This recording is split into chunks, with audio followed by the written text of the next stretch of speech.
Three of the biggest powers in the Muslim world just agreed that an attack on one of them is an attack on all of them.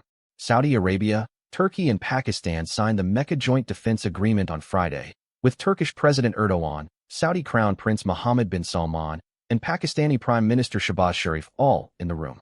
Pakistan's foreign ministry says the pact is purely defensive and open to other countries in the region. But it comes after months of attacks on Saudi Arabia by Iran and Iranian-backed groups, and analysts say it binds Pakistan's nuclear arsenal, Turkey's NATO membership, and Saudi money into one block. The waterway that carries a fifth of the world's oil may be about to reopen, but not the way Washington wanted. Iran's state news agency says a deal with Oman on the Strait of Hormuz has been agreed in principle and is close to final. Under the plan, commercial ships would sail in through Iranian waters and out through Omani waters, a temporary route meant to last 2 to 4 months. President Trump says an agreement could come soon. But the United States insists there can be no tolls, no impediments, and no Iranian control of the lanes, while Iran wants the U.S. naval blockade of its ports lifted first. Israel is now openly discussing tearing up the American-brokered plan to end the war in Gaza. Israeli media reported Friday that officials are weighing a return to full strikes in defiance of the Board of Peace roadmap, with one official calling the agreement a strategic ambush by Hamas. That roadmap links an Israeli withdrawal to Hamas giving up its weapons, but Prime Minister Netanyahu's office says no troops move until Hamas fully disarms.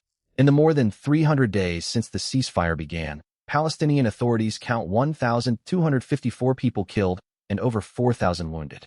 On Thursday, 8 Arab and Muslim countries jointly condemned Israeli strikes on Gaza's hospitals.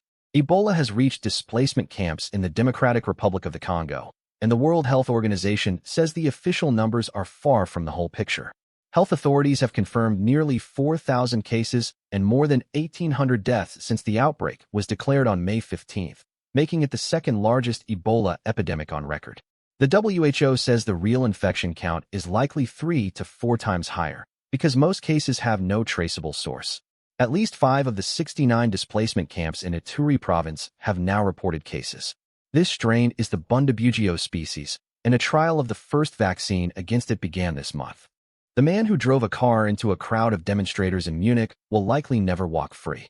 A German court on Thursday sentenced a 25-year-old Afghan man, identified in court only as Farhad N., to life in prison. In February of 2025, he rammed a Mini Cooper into a trade union march of around 1,400 people. A 37-year-old woman and her 2-year-old daughter died of their injuries, and dozens of others were wounded. The court convicted him of 2 counts of murder and 23 counts of attempted murder, and found a particular gravity of guilt, a ruling that under German law generally blocks release after 15 years. For the first time in more than 70 years, a wild tiger is walking free in Kazakhstan. The country's Ministry of Ecology says an adult female Amur tiger named Umit, Kazakh for hope, was released into the Ilbakhash State Nature Reserve on July 31st. Tigers vanished from this region roughly 70 years ago when the Turan tiger went extinct. Umit is one of 4 tigers brought from Russia in May, 2 adults and 2 cubs. Getting to this moment took more than a decade of work, including creating the reserve in 2018 and rebuilding the prey animals a tiger needs to survive. The male and the cubs could follow her out. Thanks for watching. Like, subscribe, and ring that bell to stay in the loop every single day.